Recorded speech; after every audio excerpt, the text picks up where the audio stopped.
I have delivered results. That's what we need for this country. And you have other candidates up here like Nikki Haley. She caves anytime the left comes after her, anytime the media comes after her. I did a bill in Florida to stop the gender mutilation of minors. It's child abuse and it's wrong. She opposes that bill. That is the truth. We have it on video. I said that if you have to be 18 to get a tattoo, you should have to be 18 to have anything done to change your gender. You said the law should stay out of it.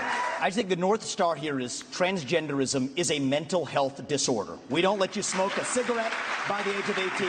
We don't let you have an addictive drink of alcohol by the age of 21. We can do the same thing when it comes to banning genital mutilation. Look, we will take support from anybody we can take support from, but I have been a conservative fighter all my life. I was a Tea Party candidate when I became governor. We opposed every single corporate bailout we possibly could. But when it comes to these corporate people that want to suddenly support us, we'll take it. Nikki, you were bankrupt when you left the UN. After you left the UN, you became a military contractor. You actually started joining service on the board of Boeing, whose back you scratched for a very long time, and then gave foreign multinational speeches like Hillary Clinton is, and now you're a multimillionaire. That math does not add up. It adds up to the fact that you are corrupt. I know the elites in D.C., they don't care. They don't care that fentanyl's ravaging your community. They don't care that illegal aliens are ravaging our community and overwhelming our community. The commander-in-chief not only has a right, you have a responsibility to fight back against these people. You're going to categorize them as foreign terrorist organizations, and we will identify, just like we would anywhere. When I was in Iraq, the Al-Qaeda wasn't wearing a uniform. You'd see anyone walking down the street, they all had man dresses on. You didn't know if someone had a bomb, an IED attached or not. But look at where fentanyl came from.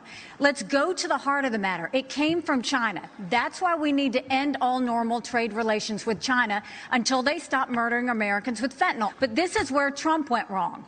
Trump was good on trade, but that's all he was with China. Because here he allowed fentanyl to continue to come over. He continued to allow them to he would give them technology that would build up their military and hurt us. He allowed the Chinese infiltration for them to buy up farmland, to put money in our universities, and to continue to do things that were harmful for America. I want everybody at home to note that I was the first person to say we need a reasonable peace deal in Ukraine. Now a lot of the neocons are quietly coming along to that position, with the exceptions of Nikki Haley and Joe Biden. Neither of them could even state for you 3 provinces in eastern Ukraine that they want to send our troops to actually fight for. This is a smart, accomplished woman, and you should stop insulting her. So I'm going to take, Chris, your version of foreign policy experience was closing a bridge from New Jersey to New York. Yeah. After the third debate, when I criticized Ronna McDaniel after 5 failed years of leadership of this party, and criticized Nikki for her corrupt foreign dealings as a military contractor, she said that I have a woman problem. Nikki, I don't have a woman problem. You have a corruption problem. And I think that that's what people need to know. Nikki is corrupt. This is a woman who will send your kids to die. Governor Haley, would you like to respond? No.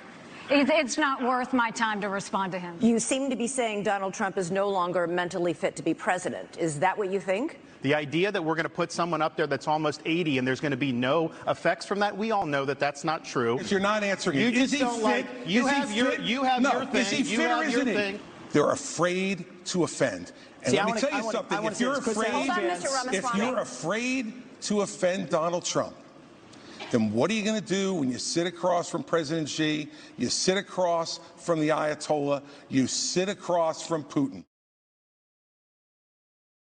Thanks for watching. Stay updated about breaking news and top stories on the NBC News app or follow us on social media.